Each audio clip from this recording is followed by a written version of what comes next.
Buenos días, bienvenidos a este Facebook Live. Estamos aquí en las oficinas de Integralia Consultores. Nos acompaña Luis Carlos Ugalde, director general de Integralia. Bienvenido, Luis Carlos. Gracias, Nos acompaña también Carlos Ramírez, director de servicios financieros de esta empresa. Y Luis Espino, que además de ser consultor asociado de este equipo, es autor de este libro que no se pueden perder y del que vamos a platicar ahora, que es indispensable para entender la realidad política de México. López Obrador, el poder del discurso populista. Luis, después de leer tu libro, estoy convencida de que es el libro del momento para entender lo que está pasando en México y en otros países donde gobiernan líderes populistas. La verdad es que el libro es clave para entender por qué López Obrador sigue siendo tan popular a pesar del mal desempeño de su gobierno, por decirlo menos. A mí me surge la duda de por qué parecen no afectarle las crisis ni de seguridad, ni la crisis económica y ahora la crisis de salud. ¿Por qué parecen no afectarle a su popularidad? Y después de leer el libro, la respuesta que me queda es que la razón está en su uso del discurso y en su uso sobre todo de la propaganda en sustitución de la comunicación gubernamental. Me parece que de eso lo más grave es su desprecio por la verdad y su uso de otros datos o de la posverdad, ¿no? Mi primera pregunta para ti sería, ¿cómo, Luis, disputarle esa interpretación de la realidad que parece hoy tener el monopolio? Bueno, buenos días, Jimena, muchas gracias. Luis Carlos, muchas gracias a todos por estar conectados. Pues mira, claramente es la pregunta que todos nos hemos hecho.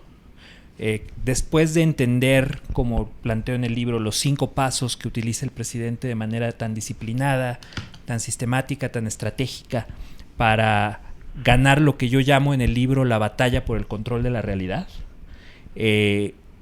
¿cómo te presentas a esa batalla en desventaja? Porque efectivamente creo que todos los actores, empezando por los partidos de oposición, tienen una desventaja crucial en comunicación, que es que perdieron el locus standi. Yo lo digo ahí al final del libro. Ahora sí que empezamos por el final, por la conclusión. Perdieron el locus standi, que es el permiso para hablar, el permiso que te da la audiencia como orador para plantarte frente a ellos y contarles tu relato.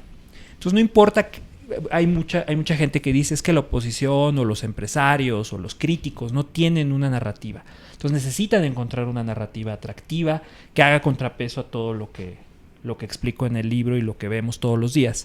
Y yo creo que antes de eso hay un paso previo, que es recuperar la atención de tu audiencia. Y creo que eso se logra apelando también a valores transversales y a ideas que pueden ser comunes a todos, pero el camino es largo y creo que el reto ahí es que ya llevamos 2 años y creo que muchos actores de la sociedad no lo empezaron a hacer a tiempo. Entonces vamos atrasados, obviamente vamos atrasados para las elecciones intermedias. Ese tren ya dejó la estación hace mucho y creo que más bien tendremos que ir pensando en 2024. Sí. Luis Carlos, ¿qué te pareció el libro? A mí me gustó mucho el libro. Por favor, léanlo. Si no leen este libro de Luis Espino, es muy difícil que podamos entender el obradorismo. Y yo veo mucha gente en el país preocupada por lo que ocurre, pero totalmente racionalizando su argumentación. Yo sigo escuchando personas que se jalan los pelos, yo no puedo, pero se jalan los pelos porque piensan que es totalmente irracional que López Obrador siga gobernando, y esta falta de conocimiento y entendimiento creo que hace falta que mucha gente lea este libro. Pero hay 2 cosas que a mí me gustaría resaltar. Primero es que la democracia puede destruirse a partir de sus palabras. Y este tema me pareció de la mayor importancia. De hecho, la destrucción del lenguaje significa la destrucción de la civilización, que es parte del argumento que tú dices. Si no cuidamos las palabras, o más bien, la demagogia busca destruir los fundamentos de la deliberación democrática y para eso necesita destruir el uso del lenguaje. Eso me parece de la mayor importancia. Pero hay 2 cosas que a mí me llaman mucho la atención, Luis, y me gustaría preguntarte. La primera es que tú dices y repites una y otra vez que en el fondo todo esto se trata de un proyecto unipersonal de poder. Que López Obrador en realidad, pero cuando yo analizo un proyecto unipersonal de poder, me imagino una película de malvados en donde salen los superhéroes a tratar de tener un malvado que lo único que quiere es acumular poder y poder. Y después, o sea, y después, ¿dónde acaba esta historia? Porque, o sea, explícame este fenómeno, porque esto habla de un problema personal, emocional, de alguien que lo único que le interesa es esto y está dispuesto a inventar cualquier cosa con tal de lograrlo. ¿Qué hay de eso? Bueno, traté por todos los medios de evitar el psicoanálisis del personaje porque no tengo ni las herramientas analíticas ni es mi estilo, ¿no? Yo lo que hago es analizo las palabras, lo que ha dicho, lo que ha escrito, lo que él ha postulado en infinidad de conferencias matutinas, y yo creo que hay una constante en su discurso que es el tema de este superpoder, siguiendo con tu analogía de la película de superhéroes y supervillanos. Hay un superpoder que él invoca todo el tiempo que se llama autoridad moral. Es etéreo. ¿Quién lo define? ¿Qué es autoridad moral? Él define qué es autoridad moral. Él lo define en sus propios términos. Yo creo que discursivamente tiene que ver con una especie de rechazo a la riqueza, rechazo a la ambición, pero no a la ambición de poder, sino a la ambición de dinero, a la avaricia. Específicamente es la falta o el pecado que él más rechaza de manera más consistente. Porque el dinero explica para él la conducta de las personas.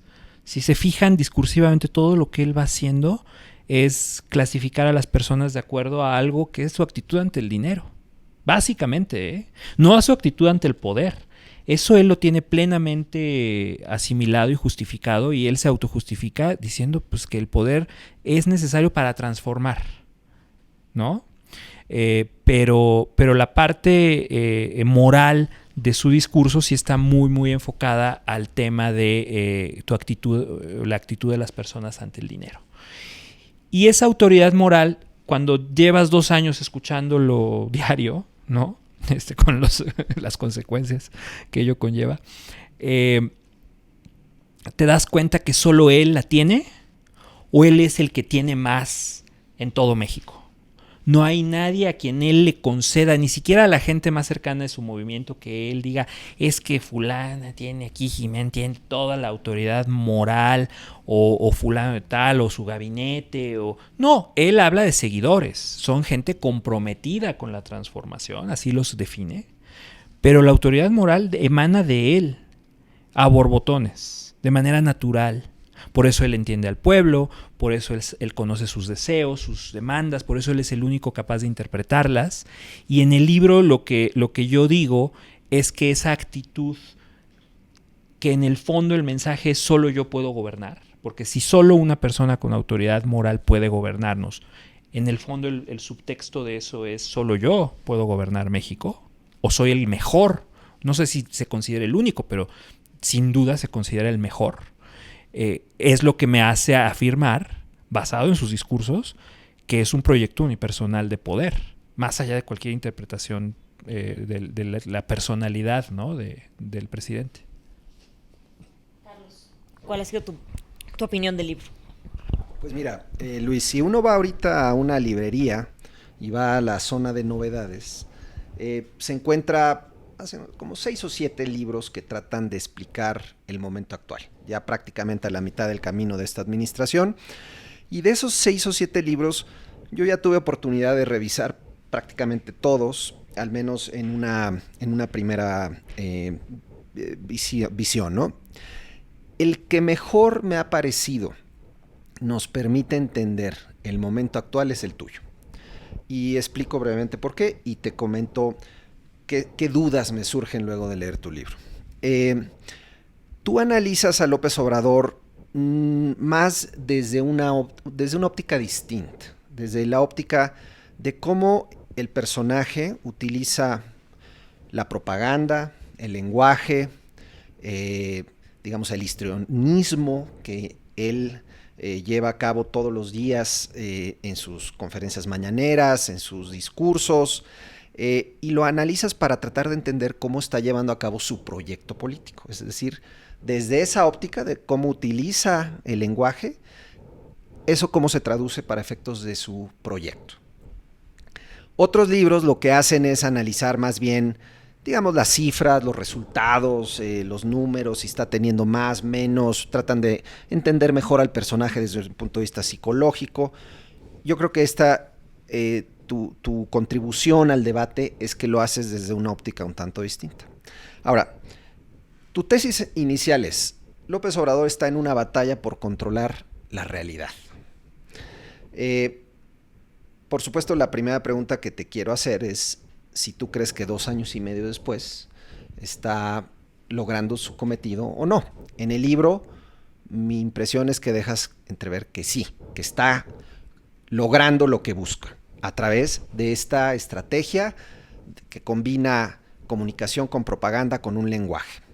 Ahora, eso por un lado. Pero por otro lado, donde el libro no entra es a entender la demanda, el lado de la demanda. Es decir, por un lado haces un gran diagnóstico del personaje, de sus motivaciones, de cómo utiliza el lenguaje cotidianamente para tratar de, digamos, cambiar la realidad, al menos discursivamente respecto a lo que estamos viendo en las calles.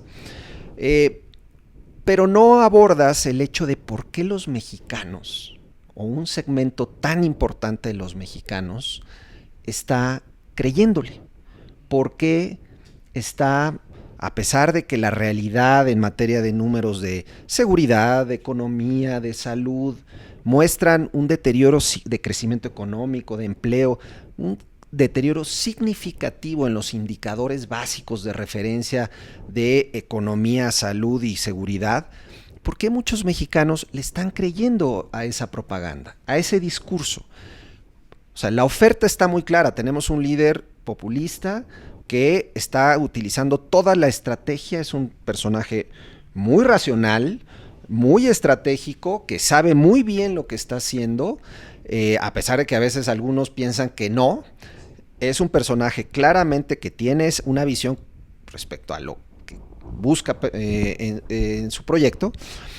Pero del otro lado, ¿por qué los mexicanos están comprándole a López Obrador esta contranarrativa, esta narrativa alterna, los hechos alternativos? ¿Qué nos dices de eso? Bueno, antes de responderte, tocaste un punto que me parece fundamental y que yo creo que invita, está mal que yo lo diga, pero invita a la lectura del libro, que es la racionalidad de todo esto, ¿no? Porque sí veo mucho análisis político que sí trata al personaje, al funcionario, como un actor que no está siendo racional porque está tomando decisiones que cuestan en términos económicos, de inversión, de bienestar, que incluso lo que más dicen es quería acabar con la pobreza y ha multiplicado a los pobres, y eso nos lleva a todos las críticas de que ama tanto a los pobres, que los multiplica, en fin. Y eso nos aleja de entender que lo que él realmente está tratando de hacer es, y es la tesis, sustituir las débiles e imperfectas instituciones democráticas del país por otro régimen. Y eso lo dice él. O sea, eso no me lo inventé, o no es producto de ver tanta mañanera. O sea, sí lo dicen los discursos, en el libro está. Las veces que ha dicho, esto es un cambio de régimen, esto es un cambio radical, a la raíz. Él explica que cambiar la mentalidad de la sociedad es lo que más le importa, y él se ve a sí mismo como la cura contra el analfabetismo político, y así lo dice. ¿Qué es analfabetismo político? Pues no creerle. Y eso es lo que también creo que hay que, o sea, creo que en eso sí trato de ser bastante claro. Ahora, lo que dice sí está, pero está repartido en los capítulos, está por aquí, por allá. A lo mejor hacía falta un apartado o en el epílogo una cuestión más clara de, ¿y a todo esto nosotros qué? ¿Por qué estamos bailando a su ritmo? ¿No? ¿Por qué toca el pandero y ahí estamos todos brincando al son que nos toca? Y creo que tiene que ver con muchos factores que son bastante complejos. Hay a nivel global una erosión de la verdad democrática. O sea, las sociedades se volvieron cada vez más complejas, los gobiernos se volvieron cada vez más complejos y los asuntos públicos, pues nos consta, digo aquí como consultores en asuntos públicos, nos consta todas las variables que inciden, todas las cosas que hay que ir analizando, que hay que ir entendiendo y el discurso político se fue sobresimplificando, fue como que en una ruta separada, completamente en sentido contrario. Las campañas se han vuelto cada vez más demagógicas.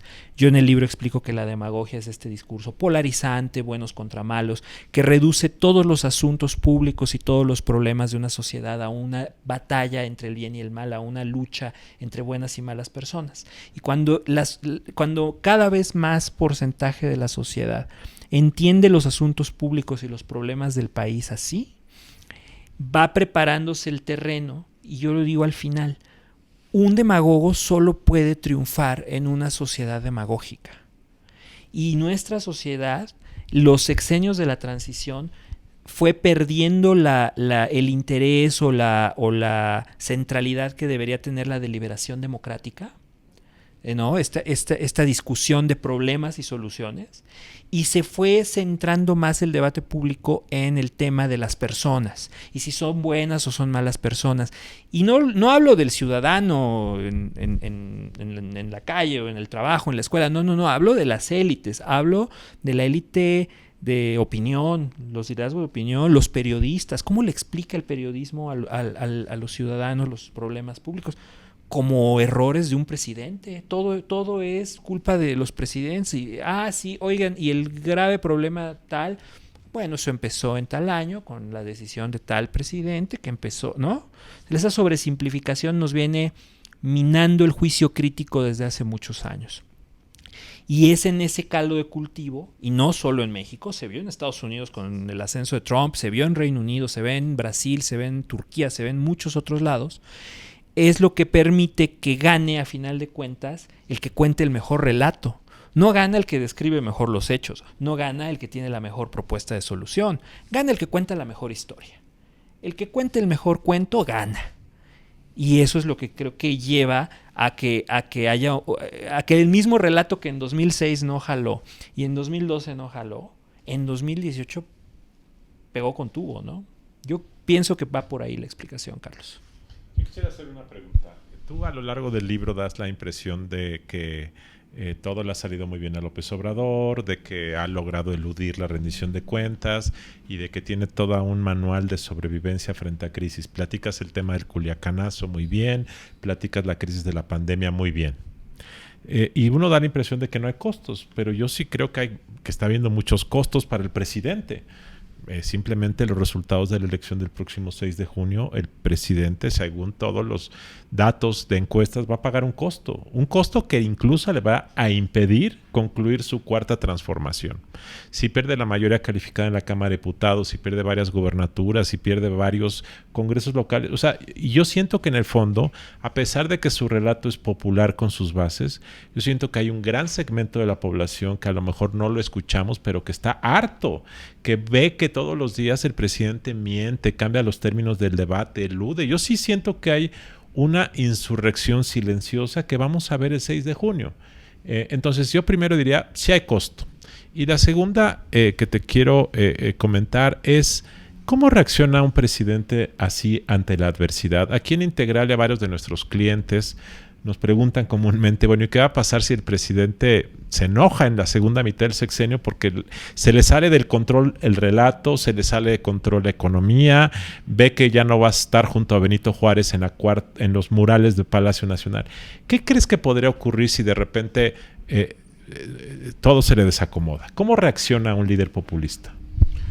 Bueno, primero el libro pues lo acabé de escribir en febrero, de hecho por eso puse al final del epílogo febrero, como para poner al lector en contexto de desde dónde vengo, y hay partes que, como lo hice durante el encierro, veía yo el desastre que fue la pandemia, que ha sido el manejo de la pandemia, y bueno, pues está ahí también un poco, trata uno de no, pero sí se contagia la emoción, ¿no? De lo que uno está viendo y cómo lo ve. En febrero yo estaba absolutamente seguro de que no iba a pagar un costo electoral por las encuestas que todos conocemos, por los análisis que todos leíamos, todos veíamos. Ahora, no estoy tan seguro, pero no es que esté seguro tampoco de lo que acabas de decir. Yo sí soy más pesimista, más optimista informado. No, o sea, yo creo que sí hay una base muy leal y muy dura de votantes. Y es más, si vemos, no sé qué piensen ustedes, me gustaría, por ejemplo, qué piensas de esto, pero en los análisis de la gente que le explica la realidad a los ciudadanos en la famosa comentocracia, pues yo no veo un repliegue de posiciones que te permita avisorar que realmente la marea ya cambió y que los intereses ya se están alineando de otro modo. No lo veo, yo no lo percibo tan así. Creo que sí bajó obviamente de lo que traía en febrero, pero no creo que pague el costo que pagó Peña Nieto por Ayotzinapa, la Casa Blanca y el gasolinazo. Y luego la otra cuestión, la otra era... ¿Cómo reacciona un... si se va a radicalizar, si se puede radicalizar. Yo creo que el análisis de la segunda mitad del sexenio es crucial. Hay un montón de variables que aquí mismo en Integralia ya estamos empezando como que a ver, a pensar por dónde puede ir, pero la apuesta la va a aumentar. ¿Cuánto? No sé si la va a doblar o la va a aumentar 20%, 30%, pero la va a aumentar. Sin duda, creo que la apuesta va a ser lo vemos yo creo que con el caso del gobernador de Tamaulipas, que ya cruzó unas líneas rojas, como dices tú, Carlos, las famosas líneas rojas, los infranqueables, que de repente volteamos y ya movió la portería, ¿no? Y ya la portería ya quedó, ya es de otro tamaño, ya eso ya no es gol, ya es más chiquita la portería de él y más grandota la de la oposición, entonces le puede meter más goles.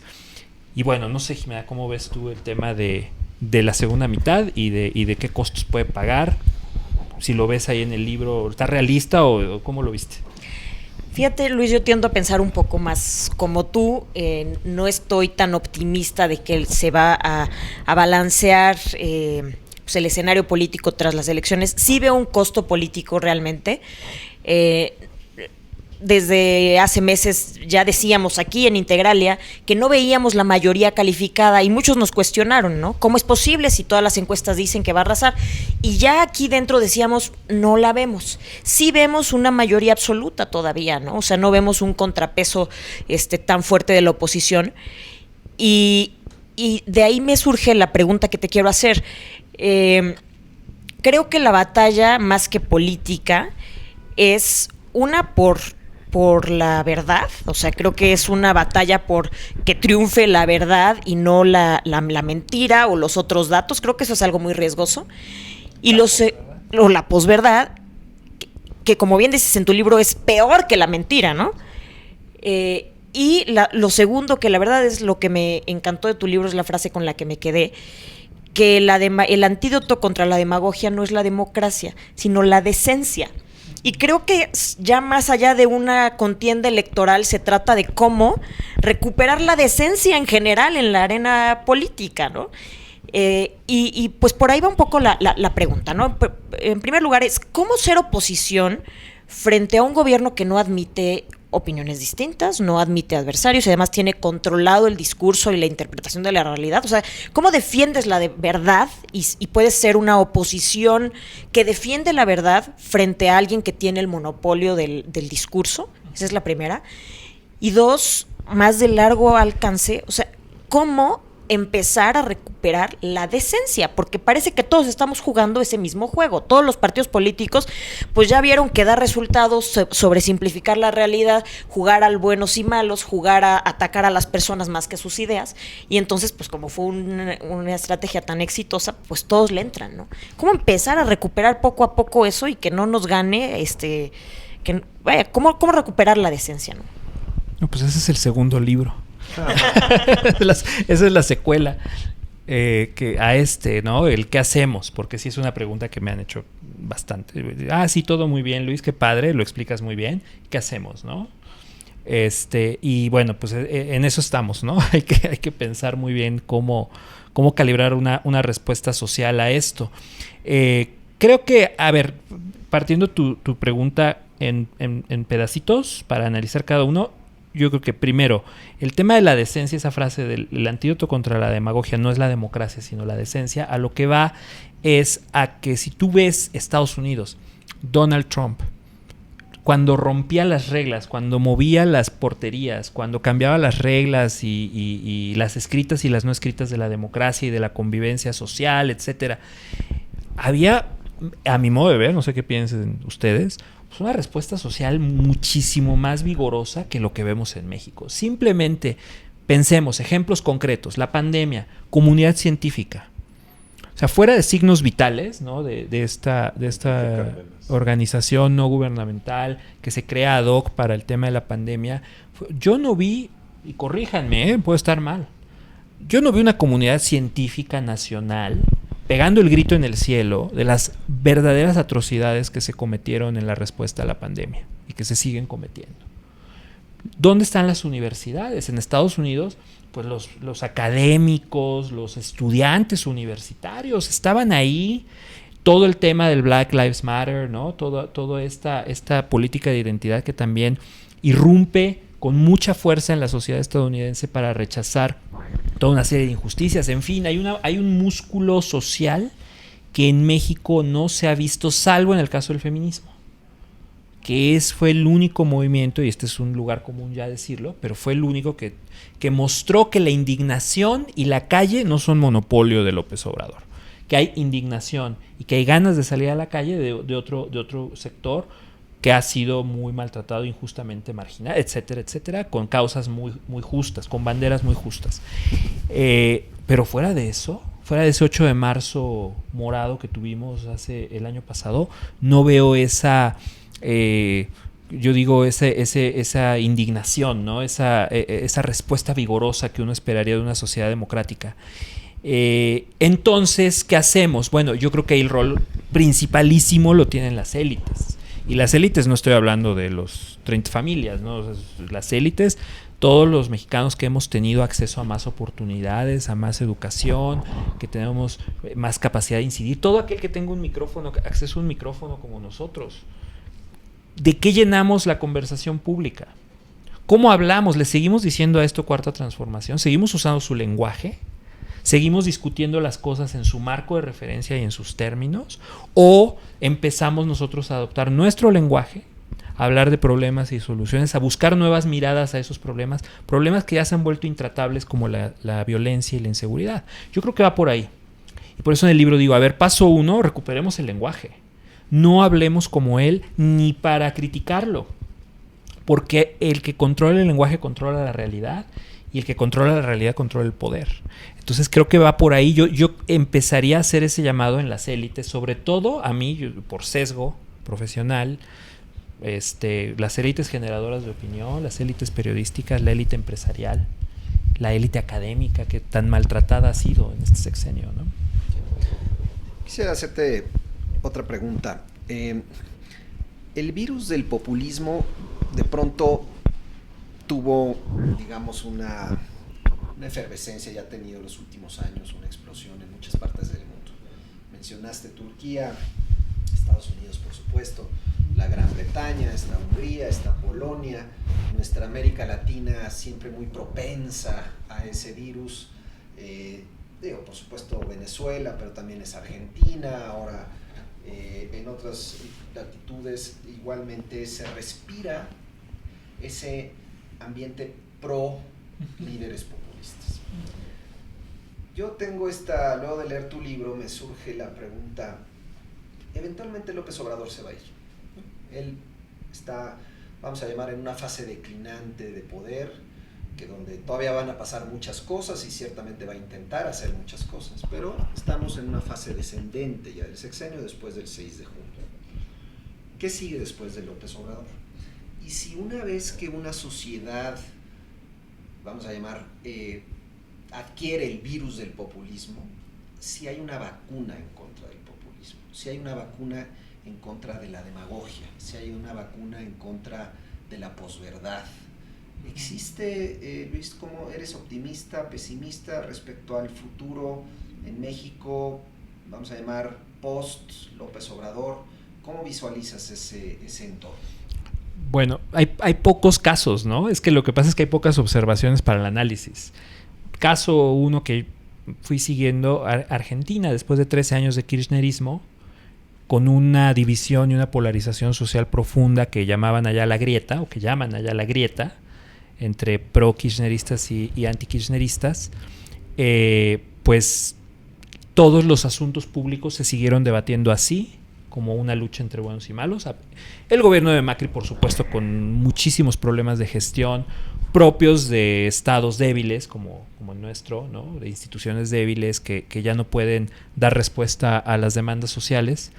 Pero en términos de comunicación y de conversación pública y de lenguaje, no se quitó los 5 años que hubo después del kirchnerismo, y eso también permitió el regreso, ¿no?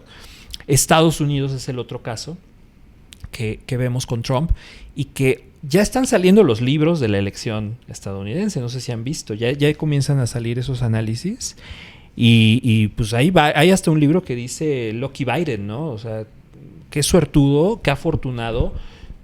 Se peleó en el margen en 3-4 estados, y estamos hablando de decenas de miles de votos de diferencia, ¿no? que inclinan la balanza hacia Biden.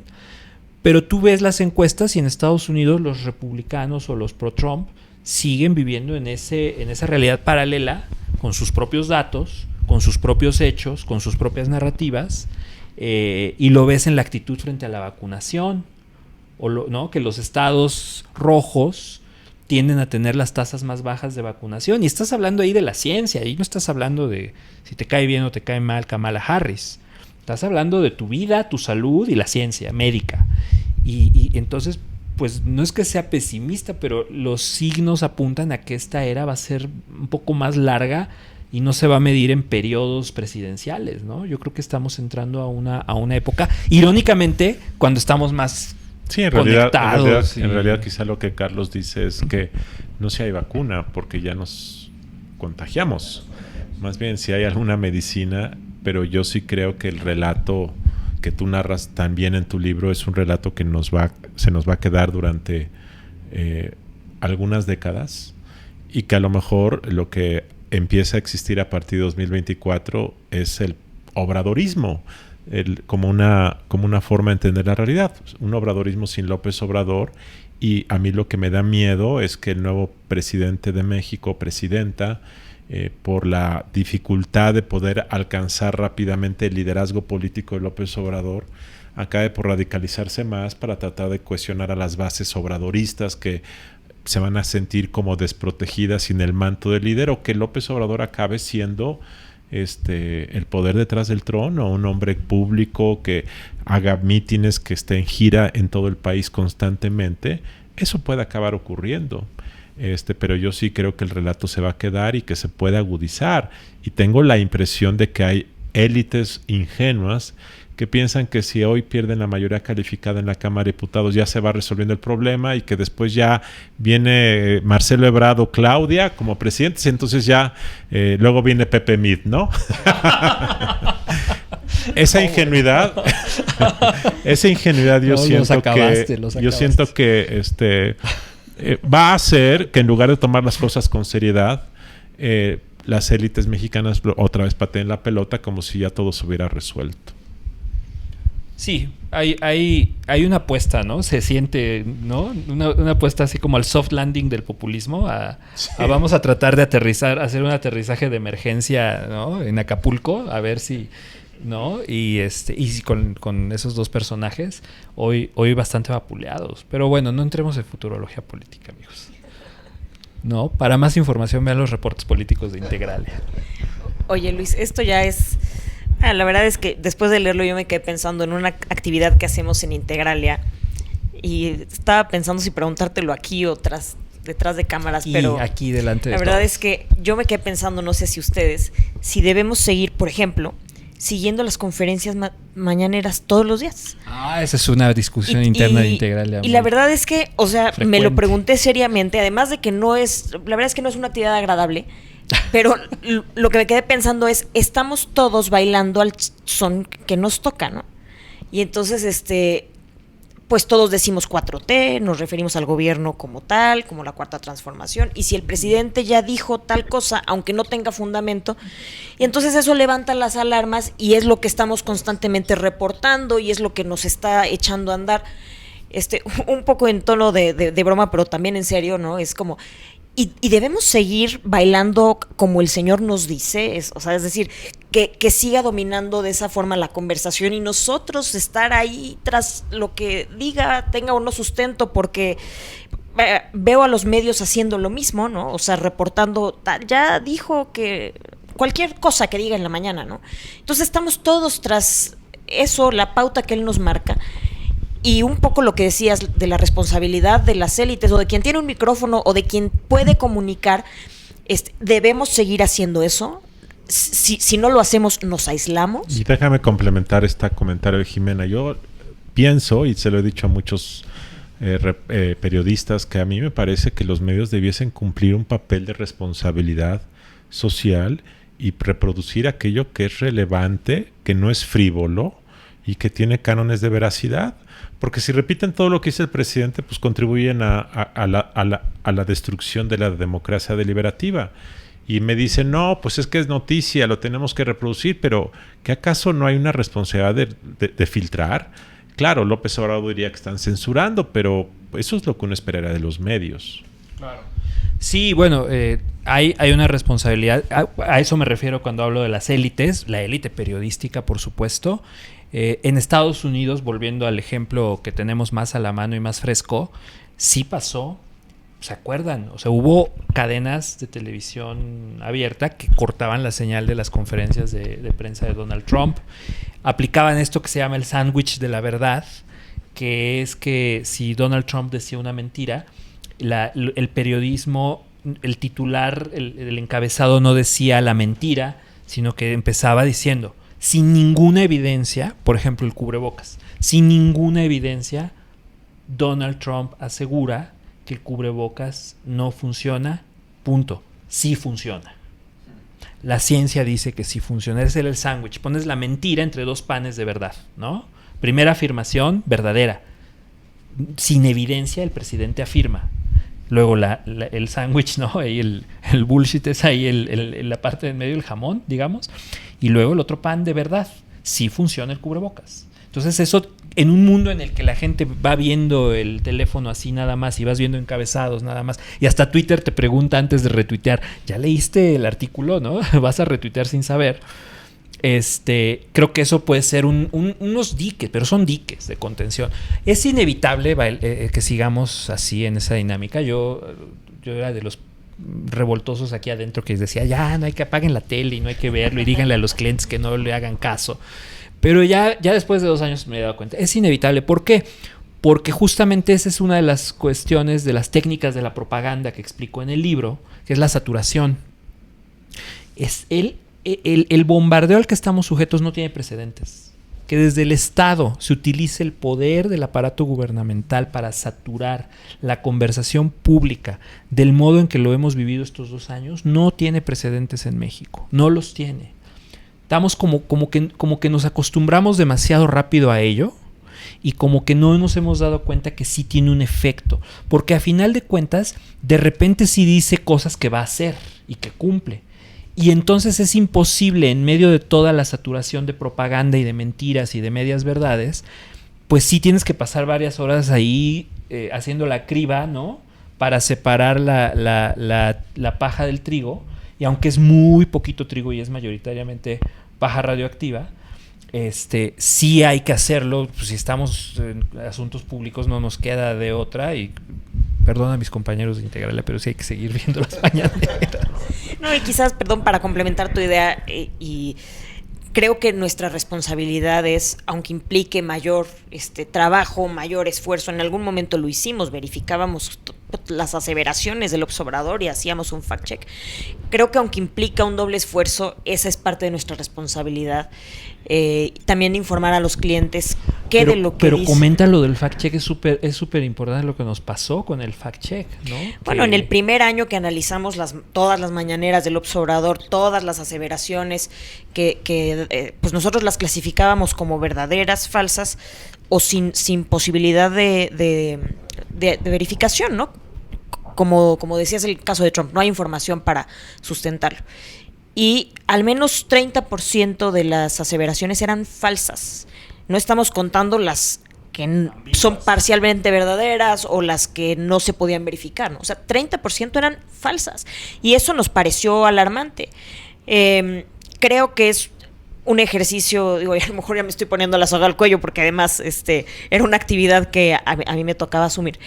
Creo que eso es lo que debemos hacer. O sea, verificar e informar a nuestros clientes, informar a quien nos lee en nuestros reportes públicos qué de eso que dice es verdadero, qué es falso, con qué tener cuidado, qué tomarse como un grano de sal. O sea, creo que esa es parte de nuestra labor. Y ahora la realidad, y en Estados Unidos lo midieron una y otra vez, es que mostrarle un fact-check, ¿no? Una verificación de datos a los seguidores de un líder de estas características, de hecho hasta los convence más de seguir apoyándolo, ¿no? Entonces también por eso hubo medios en Estados Unidos que lo dejaron de hacer. Dijeron, nos cuesta mucho dinero, es un staff grande, es estar diario, porque allá eran tweets también, no solo eran conferencias, eran tweets que podían salir 5 de la mañana. Y bueno, pues sí, es increíble, ¿no? Bueno, la era de la posverdad. Pues ahí está en el libro, lean el libro, ahí está en el libro explicado. Sí, el Washington Post contabilizó, si mal no recuerdo, 27,000 mentiras, ¿no? Por ahí, 27,000 mentiras de la época de Trump. Creo que por ahí lo mencionas también en tu libro, ¿no? Aquí en México, en los primeros 2 años y medio, según una contabilidad que lleva un tocayo tuyo, Luis Estrada, sí, el número anda como en 40,000. 40,000 afirmaciones, ya sea o falsas o no verificables. Entonces, de ese tamaño estamos hablando. Yo te quería preguntar, Luis, ¿dónde se aprende a ser propagandista? Es decir, López Obrador, ¿dónde aprendió a estas técnicas? ¿De dónde surgen? Tiene asesores en comunicación muy hábiles, muy avesados, que entienden bien, digamos, en dónde estamos parados en términos de nuestra cultura, de nuestra sociedad, de los deseos que tienen los mexicanos. ¿Cómo armó López Obrador esta estrategia propagandista? ¿De dónde sale? ¿Cómo lo logró? ¿Y cómo lo está logrando hasta cierto punto, teniendo pues un cierto grado de éxito? Ahora sí que no tengo esos datos de exactamente dónde. Me da la impresión de que es pues de oído, ¿no? O sea, que tiene él sí tiene una sensibilidad importante para entender prejuicios de la gente, para entender creencias muy arraigadas. Todos los problemas se arreglan si el presidente quiere que se arreglen. Esa es una idea que es absolutamente esparcida en nuestra sociedad, ¿no? Goza de absoluta credibilidad. 2, el país es muy rico, de hecho alcanza para que todos vivamos sin chambear. Lo que pasa es que se lo roban todo, los políticos se lo roban todo, por eso tenemos que trabajar y ganamos poco. Y tú haces una encuesta y 102% te va a decir que es cierto, ¿no? 11 de cada 10 mexicanos. Y eso, yo creo que a lo largo de los años él ha visto que, lejos de que la gente lo deje de creer, pues las élites también le fueron dando ejemplos, ¿no? De que es cierto, y ejemplos cada vez más indignantes. Y yo creo que es esa combinación de ensayo y error lo que él le ha permitido. Y él lo hace, en el libro lo explico. De repente saca alguna idea, alguna frase, y yo creo que tiene, ya es un laboratorio su cabeza en el que dice, a ver, vamos a ver si jala esto, ¿no? Y lo saca. Y hay unos que no, hay frases y hay ideas que no, y luego hay otras que de repente empiezan a generar discusión, las que generan indignación, las cosas que son escandalosas, las cosas que inmediatamente todo Twitter México, Twitter político empieza de qué horror, ¿por qué dice lo de la venta de las niñas? ¿Cómo se atreve? Y entonces él me dice, es por aquí.